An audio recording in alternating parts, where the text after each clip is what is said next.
The wind screamed through the Montana mountains like a living thing. Marcus Chen pushed forward through snow that reached his knees. Every step felt like moving through concrete. His truck had died 2 miles back, and he had no choice but to walk the rest of the way home. Emma was alone. His 8-year-old daughter was sitting in their cabin waiting for him, and the storm was getting worse by the minute. Marcus cursed himself for taking that extra shift at the lumber mill. Money was good, but Emma needed him more than they needed extra cash. The cold bit through his jacket. Ice formed on his beard. Marcus could barely see 3 feet in front of him, but he knew these woods. He had walked this path 1,000 times. The cabin was just beyond the frozen creek near the old oak tree. Something caught his eye, shape in the snow that did not belong. Marcus stopped and squinted through the blizzard. Someone was lying there half buried in the white powder. Hiker maybe, or someone whose car had broken down like his. Marcus ran forward as fast as the deep snow allowed. When he reached the figure, his breath caught in his throat. It was a woman, but she wore clothes unlike anything he had ever seen.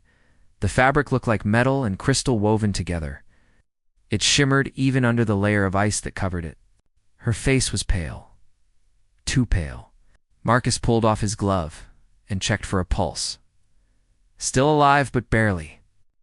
He did not have time to wonder about her strange clothes. The storm would kill them both if he did not move fast. Marcus lifted the woman into his arms. She was lighter than he expected, struggled through the snow carrying her weight, and praying he would reach the cabin before his strength gave out. The warm glow of lamplight appeared through the trees. Emma had kept the fires burning like he taught her. Marcus kicked the cabin door open and stumbled inside with his burden. Emma jumped up from her chair by the fireplace. Her dark eyes went wide when she saw the woman in her father's arms. "Dad!" "What happened? Who is she?" "I don't know, baby." "Found her in the snow. Help me get her by the fire." They laid the woman on the rug near the hearth. Marcus pulled off her wet outer layer, and that was when he saw it. Her skin had patterns on it, faint lines that caught the firelight and shimmered with colors that shifted like oil on water. Her fingers were longer than they should be, with an extra joint in each one. "Dad," Emma whispered, "she's not human." Marcus felt fear spike through his chest, but he pushed it down. Human or not, this woman would die if he did not help her. Sent Emma to get blankets and warm water while he examined the stranger.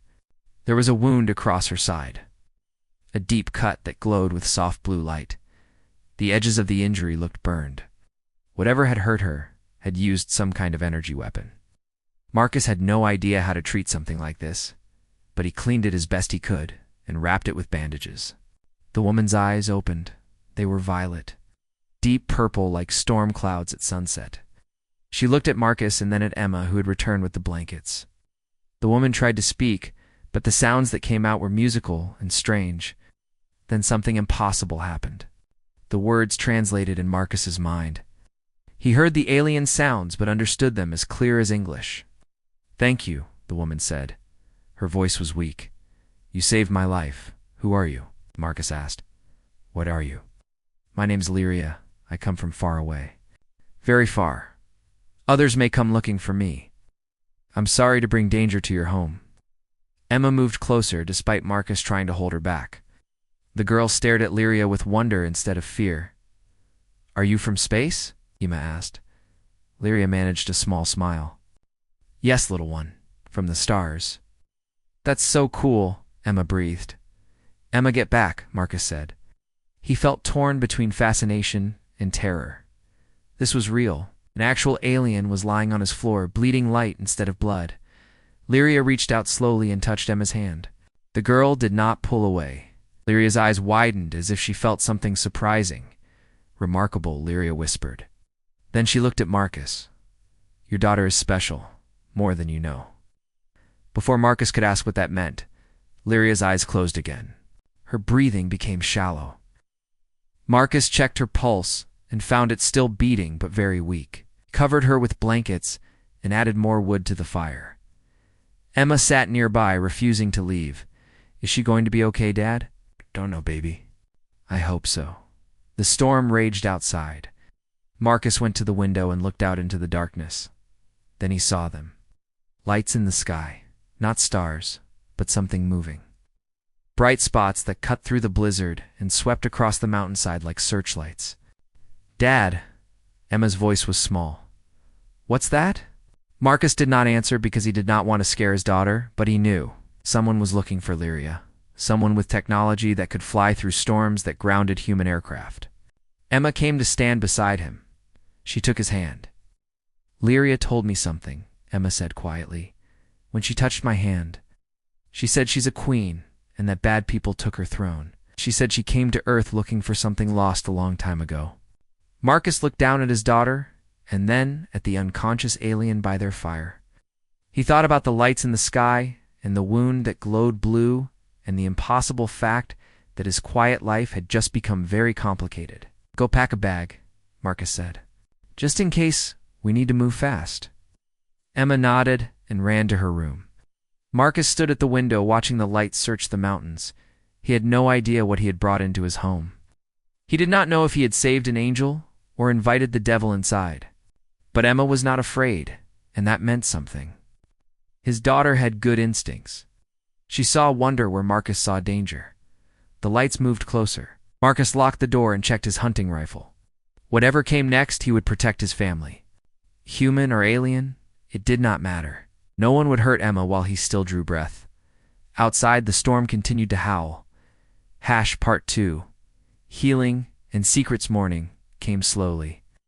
The storm had passed during the night, leaving everything buried under 3 feet of fresh snow. Marcus woke on the couch with his rifle across his lap. He had not meant to fall asleep, but exhaustion had won. Emma was curled up in a chair near the fireplace. Lyria still lay on the rug, but something had changed. The blue glow from her wound was brighter now, and the alien woman's breathing was stronger. Her skin had more color, and the shimmer patterns looked more vivid.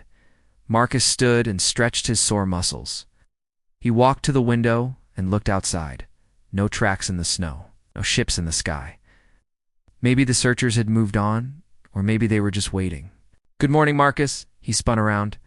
Lyria was sitting up. The blankets had fallen away, and Marcus could see that her wound was already half healed. The edges had closed, and the glow was fading to a soft pulse. "How do you know my name?" Marcus asked. "I heard you talking to your daughter last night. I was conscious but too weak to speak."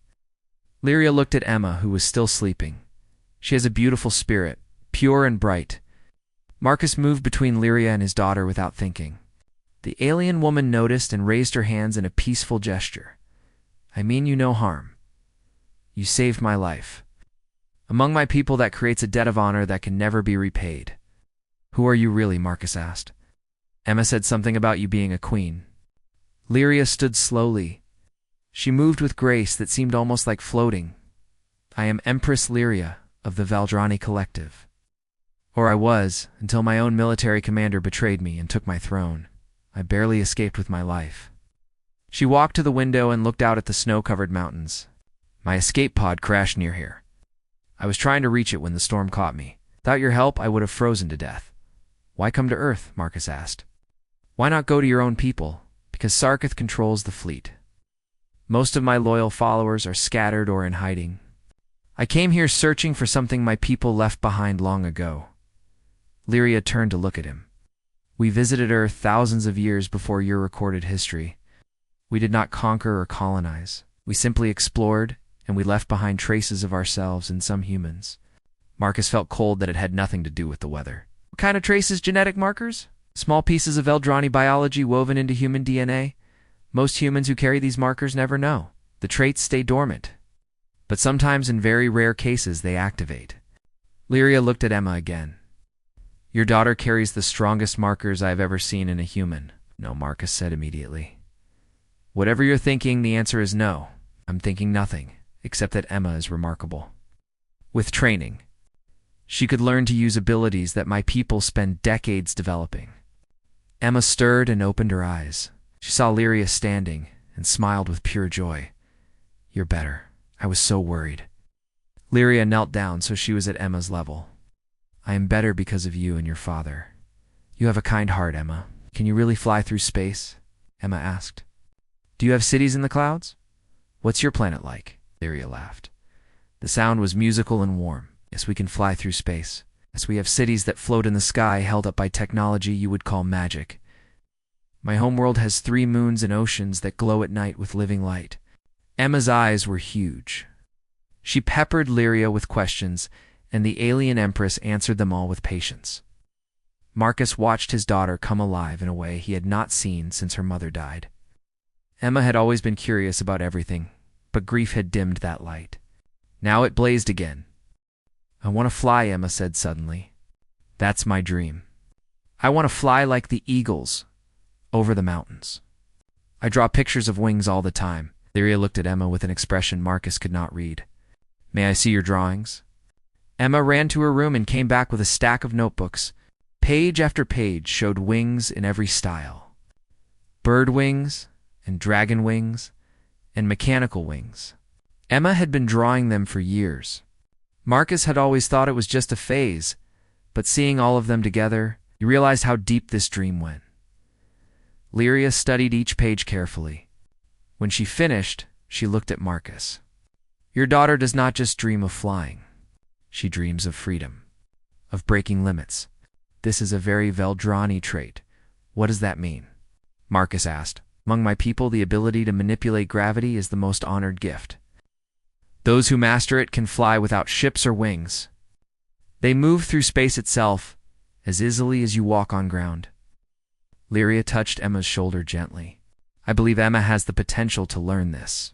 Her genetic markers are that strong." Marcus felt panic rise in his chest. "Absolutely not. I'm not letting you turn my daughter into some kind of experiment," Dad Emma said quietly. "I want to learn." "No, Emma, this is too dangerous. You're 8 years old." "Mom would have let me try," Emma said. The words hit Marcus like a punch. His wife Sarah had died 3 years ago. Cancer had taken her fast. In her last days, she had made Marcus's promise to let Emma explore the world and chase her dreams. But all Marcus had done since then was wrap Emma in cotton and keep her safe. Too safe. So safe that Emma had stopped really living. Lyria stood. "I will not force anything. But Marcus, you should know that Emma's abilities may activate on their own eventually. It would be better if she learned control in a safe environment rather than having it happen during a moment of stress or fear." Before Marcus could respond, the cabin shook. All 3 of them froze. Through the window, Marcus saw shapes moving through the trees. Large shapes made of metal that walked on mechanical legs. "They found me," Lyria said. Her voice was calm, but Marcus saw fear in her violet eyes. "Sarketh's hunters. I must lead them away from you." "No." Emma grabbed Lyria's arm. "You can't go out there alone." "I must. They will not harm you if I surrender. Sarketh wants me, not innocence." Marcus looked at his daughter and saw determination in her young face. He looked at Lyria and saw someone who had shown Emma kindness and wonder. He thought about Sarah's last words and about how he had been letting fear control his choices. "There has to be another way," Marcus said. The mechanical shapes moved closer. Through the trees, Marcus counted at least 6 of them. They were searching in a pattern moving from the crash site toward the cabin. They would arrive in minutes. Lyria moved toward the door, but Emma did not let go. "Please don't leave us. We can fight them together. You do not understand the danger, little one. These soldiers are trained killers. They have weapons that could destroy this entire mountain." "Then teach me," Emma said.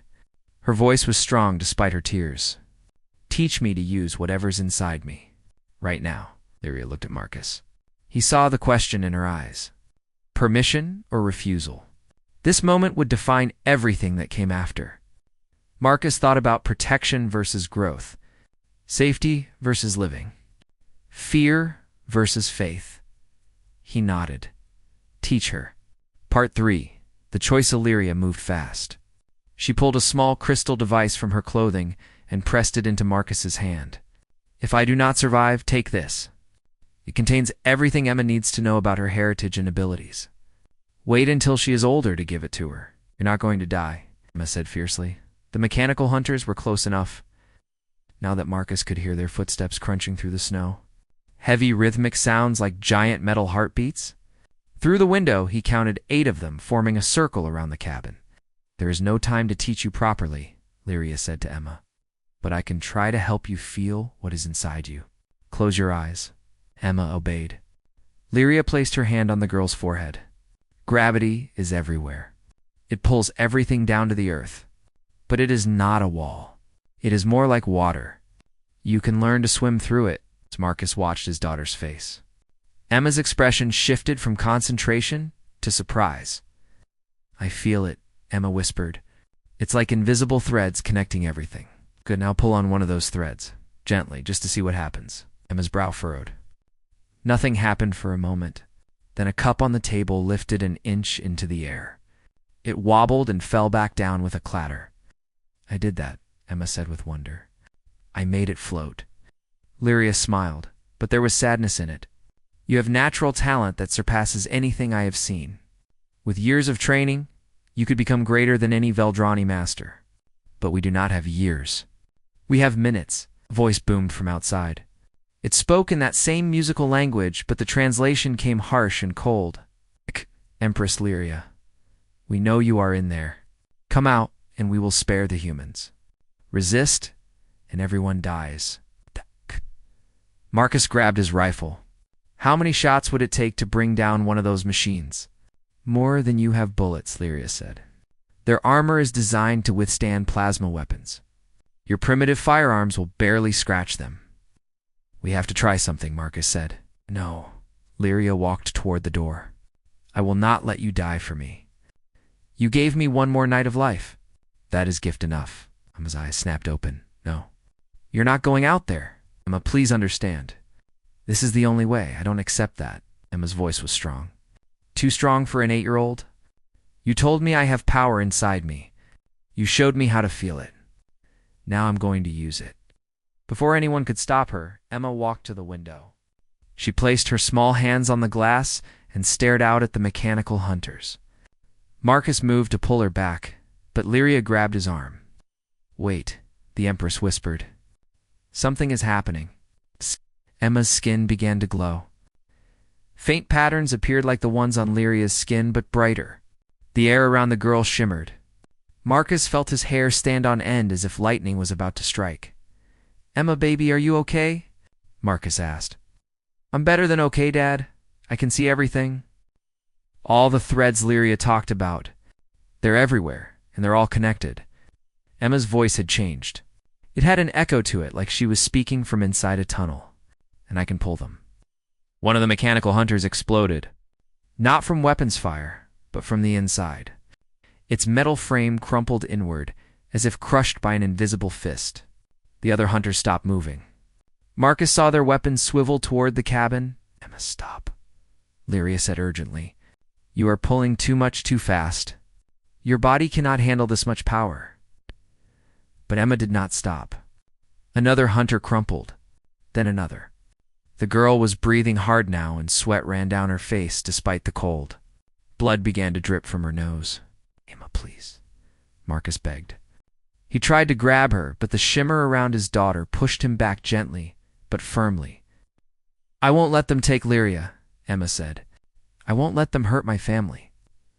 The remaining hunters opened fire. Energy bolts that glowed red and white shot toward the cabin. Marcus threw himself in front of Emma, knowing it would do no good. The bolts would punch through him and kill his daughter anyway, but the bolts never reached them. They stopped in midair 3 feet from the cabin walls. They hung there frozen like insects in amber. Then they reversed direction and shot back at the hunters who had fired them. Explosions lit up the snowy forest. Hunters fell, smoking and sparking. The few that remained working began to retreat.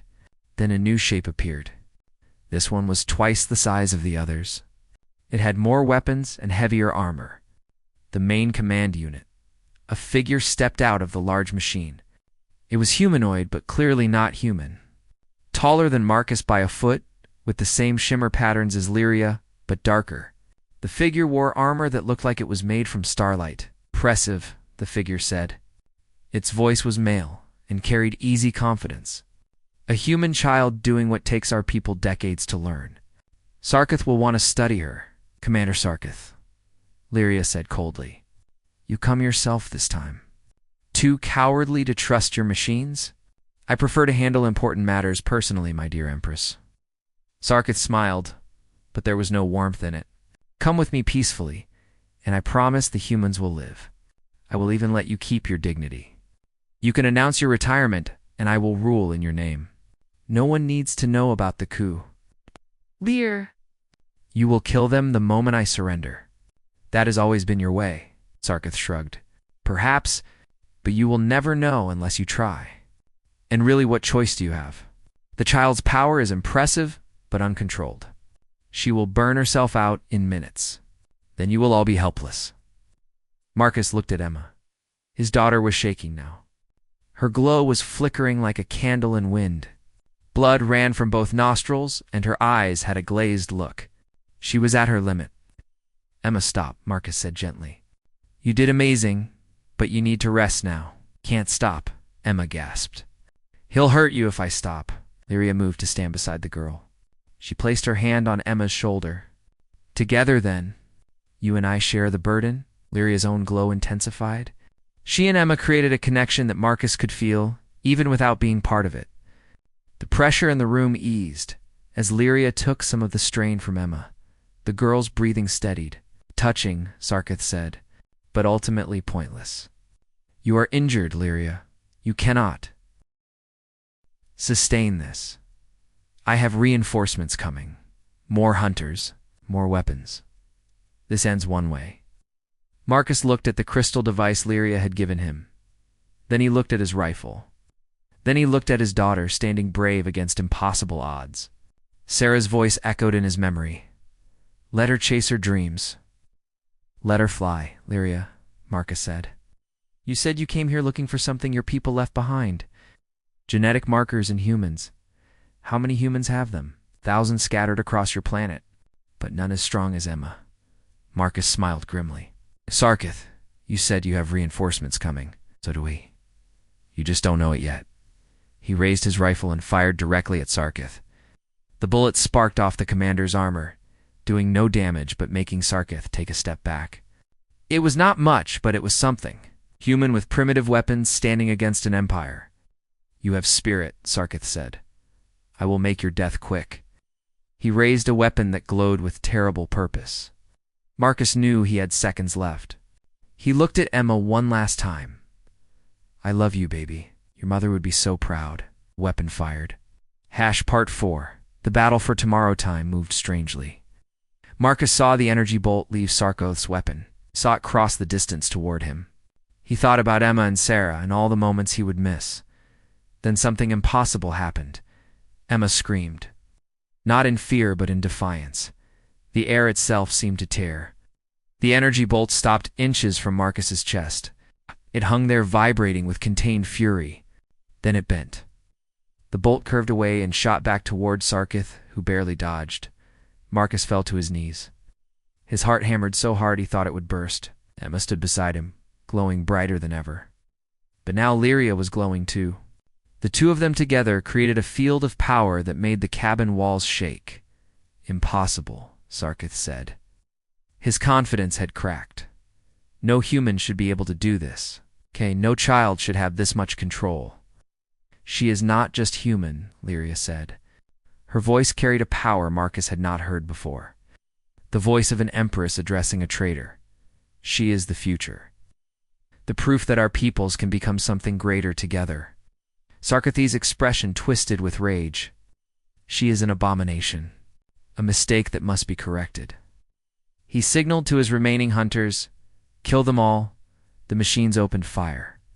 Energy bolts filled the air like deadly rain. But Emma and Lyria stood firm. The bolts stopped around them, forming a sphere of frozen destruction. Marcus watched in awe as his 8-year-old daughter did what should be impossible. Dad, get behind us, Emma said. Her voice was steady, despite the blood still dripping from her nose. I can protect you, but you have to stay close. Marcus moved into the protective sphere. He felt the energy around him. It was warm, and it hummed with life. This was his daughter's power. This was what she had always carried inside without knowing. Lyria, Emma said, can you use your communications device? Can you call for help? Sarkith is jamming all signals. Nothing gets through his blockade. What if we made the signal stronger? What if we used my power to boost it? Lyria's eyes widened. That might work, but it would take all your concentration. You would have to drop your defenses. Then you defend us, and I'll send the message, Emma said. You do not know how to use the device, Lyria said, so show me. Quick. While they talked, Sarkith circled them. His hunters kept firing, testing the barrier. More machines arrived. Marcus counted at least 20 now. They were surrounded with no way out. Lyria pulled out a device that looked like a crystal wrapped in silver wire. She touched it, and holographic displays appeared. Here, this frequency reaches the outer system where some of my loyal fleet is hiding. You must push your power into the device and think of your message reaching across the stars. Emma took the device. Her small hands looked tiny holding it. What should I say? Tell them the Empress lives and needs aid? Tell them Earth's location? They will come. Emma closed her eyes. Her glow intensified. The crystal device began to pulse with light. Marcus felt something surge through the air. A wave of power that made his teeth ache.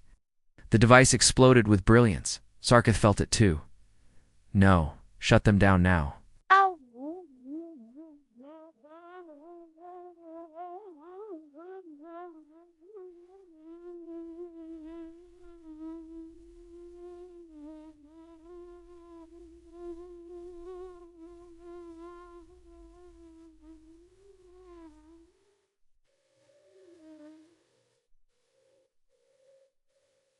The hunters concentrated their fire. Bolts hammered against Lyria's barrier. The Empress gritted her teeth as she held the defenses alone. Cracks began to appear in the protective sphere. They were not going to make it. Marcus saw his daughter pouring everything she had into the message. He saw Lyria fighting to protect them against overwhelming odds. He saw Sarkith preparing a weapon that looked like it could level mountains. They had seconds left. Maybe less. Then the sky opened. Ships dropped out of the clouds. Not the hunter machines, but sleek, beautiful vessels that moved like living things. They bore symbols that matched the patterns on Lyria's skin. The Empress's personal fleet. Impossible, Sarkith said again. They were 3 days away. The message could not have reached them. Lyria smiled through her exhaustion. You forget that Emma does not follow normal rules. Her power reached farther and faster than any Veldrani broadcast. She did not just send a message to the outer system. She sent it to everyone. Every ship, every station. Every loyal soldier who still believes in the old ways. The new ships opened fire, but their weapons were precise. They targeted only Sarkoth's hunters. The machines that had seemed unstoppable moments ago were now being cut apart by superior firepower. In seconds, the battle turned from desperate last stand to complete rout. Sarkith roared in fury. This is not over, Lyria. I will return with more forces. I will burn this entire planet to ash before I let you reclaim your throne. We'll do nothing, said a new voice. A figure materialized in the cabin. The technology was like something from a science fiction movie. One moment, empty air, and the next, a Veldrani woman in armor covered in medals and honors stood before them. She looked older than Lyria with hair like silver starlight. Admiral Keleth, Lyria said with relief. You received the call, half the fleet received it, my Empress. That child's broadcast punched through every jamming field in the system. Sarkoth's treachery is now known to all. Admiral Keleth looked at Sarkoth with cold eyes. Surrender, Commander. You have lost. Sarkoth did not surrender. Instead, he drew a weapon from his belt. Not an energy weapon, but something smaller and more deadly. Marcus recognized the look of it. A weapon designed to kill, even through armor. An assassin's tool. If I cannot have the Empire, then no one will, Sarkith said. He aimed the weapon not at Lyria, but at Emma. The child is the key. Without her, you have no proof of human potential. No bridge between our peoples. Just a failed Empress and a dying dream. He fired. Marcus moved without thinking. He threw himself toward Emma. The weapon's bolt hit him in the chest. He felt fire spread through his body. Pain beyond anything he had known. He fell, and the world went gray. Dad. Emma's scream cut through the fog. "Dad, no, please no." Marcus tried to speak, but no words came. He looked up and saw his daughter's face. Tears ran down her cheeks. Behind her, Lyria and Admiral Keleth had Sarkith restrained. But it did not matter. Kotz knew he was dying. "Baby," he managed to whisper. "Fly. Promise me you'll fly." Emma sobbed. Her hands pressed against his chest, trying to stop the bleeding. Her power flared wild and uncontrolled. Objects in the cabin began to float. The walls shook. "I can fix this," Emma said desperately. "Lyria, help me. Show me how to heal him. Please." Lyria knelt beside them. Her face was sad. "Emma, my dear child. Healing is different from manipulating gravity. It takes years to learn." "I do not know if." "Try," Emma shouted. "We have to try." The two of them placed their hands on Marcus's wound. He felt warmth flow into him, his daughter's love and an alien Empress's honor combining into something new. The pain began to fade. The gray edges of his vision pulled back. "It is working," Admiral Keleth said with wonder. "The child is adapting techniques in real time, learning as she goes. This is unprecedented." Marcus felt his chest knit back together. The terrible wound closed. His heart steadied. Emma had done it. His impossible, wonderful daughter had saved his life the way he had saved. Lyria's in the storm. He opened his eyes fully and looked at Emma. "You're amazing, kiddo." Emma hugged him so hard he could barely breathe. "Don't ever do that again." "No promises," Marcus said with a weak smile. Sarkith watched all this from where Admiral Keleth held him. The commander's face was a mask of defeat. "You have won this day, Lyria, but others will come. Others who believe.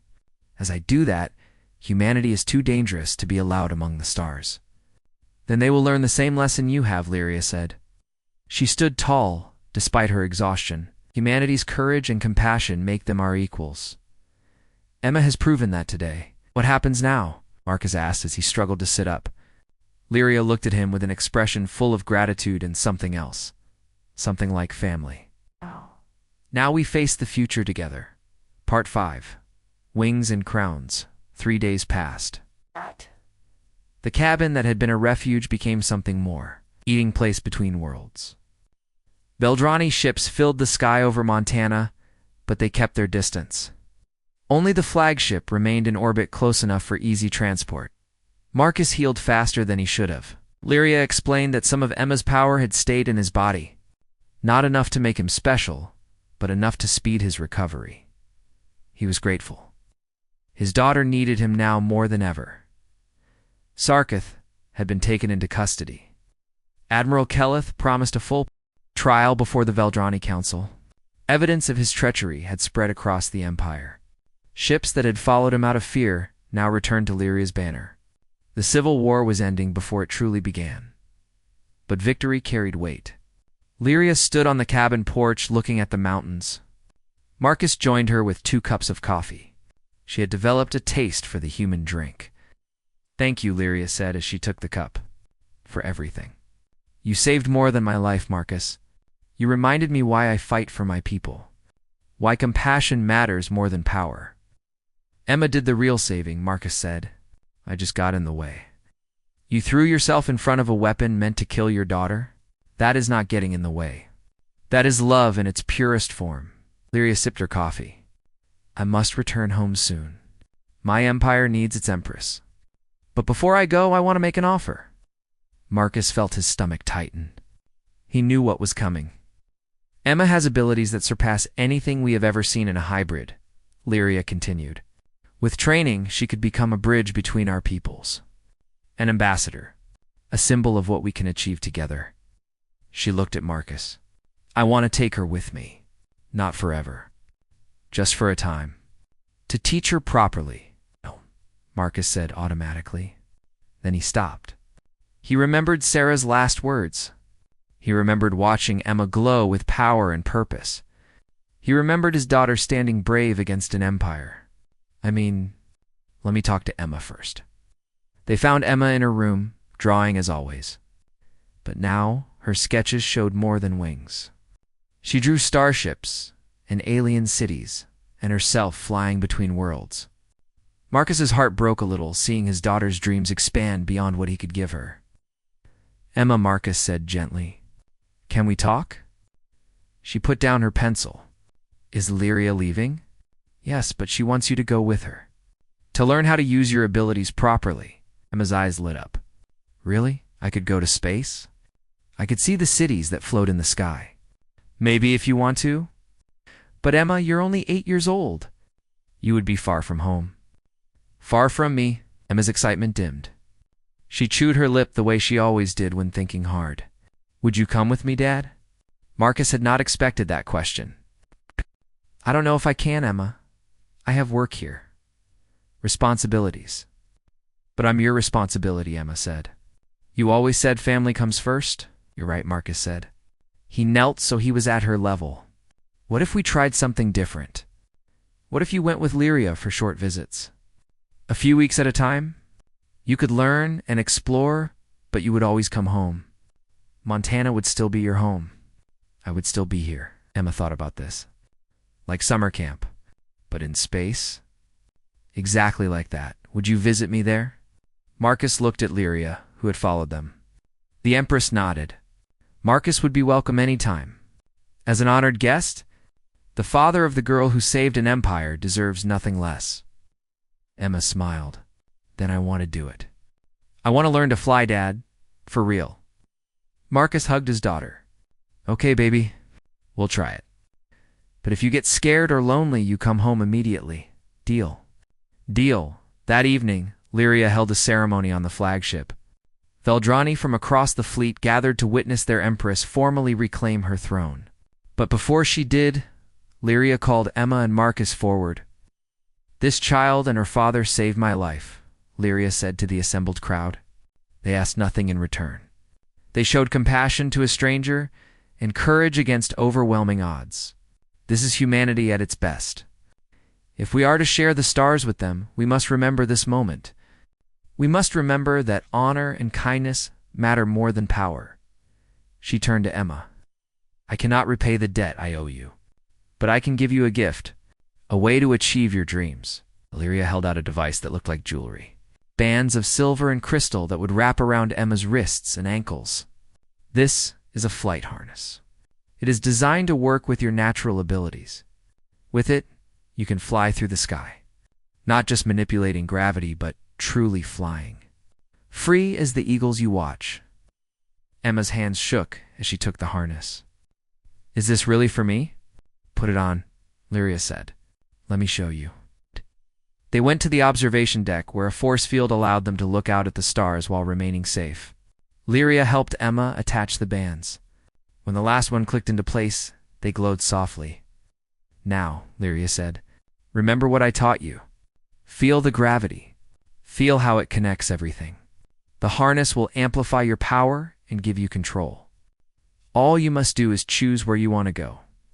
Emma closed her eyes. When she opened them, they glowed with violet light. She lifted off the deck, slowly at first and then with more confidence.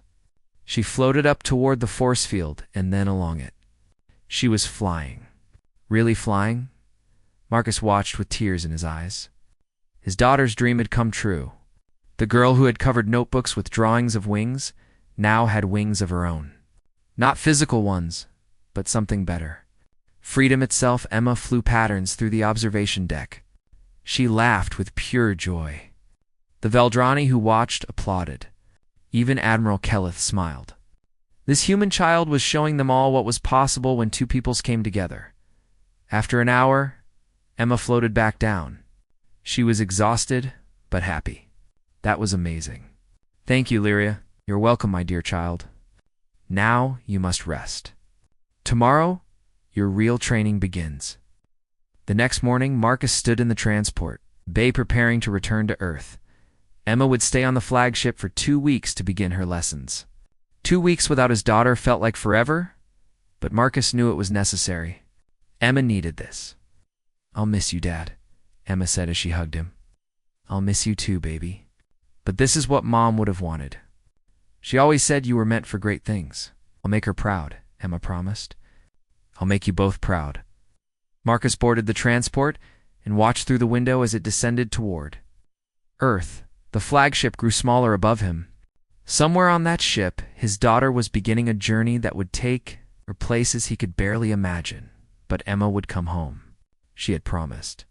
Montana would always be her anchor, and Marcus would always be her father, ready to catch her if she fell.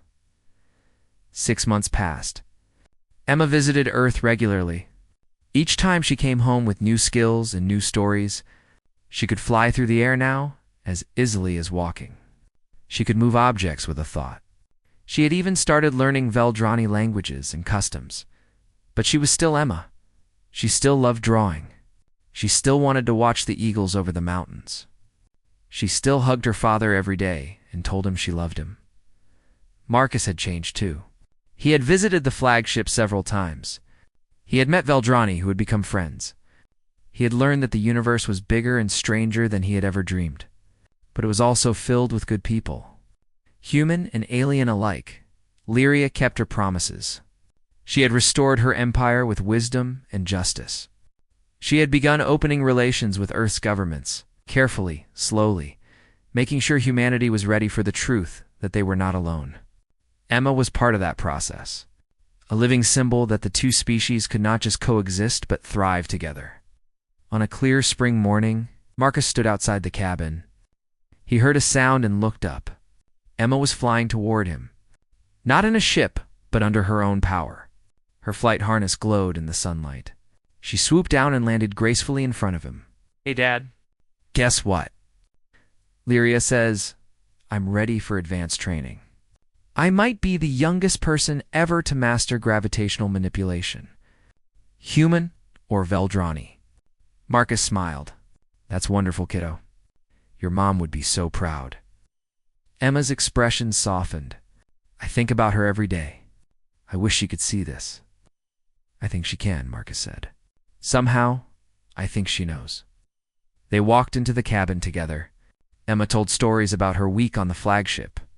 She had made friends with Veldrani children. She had explored nebulas and seen planets that glowed with bioluminescent forests.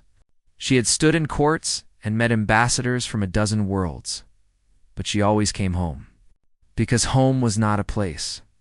It was the people who loved you. The father who had carried an alien empress through a blizzard. The mother whose memory lived in every kind choice her daughter made. That evening, Marcus and Emma sat on the porch watching the sunset. Emma floated a few feet off the ground out of habit. Marcus had stopped being surprised by such things. Dad, Emma said, do you ever regret finding Lyria in the storm? Marcus thought about it. His life had been simple before. Quiet. Safe. Now it was complicated and sometimes scary. But it was also full of wonder. Full of possibility. Full of hope, Marcus said honestly. That storm brought us a gift. It brought us a friend. It brought us the stars. Emma smiled and took his hand. I'm glad you found her. I'm glad you let me fly. I'm glad too, baby.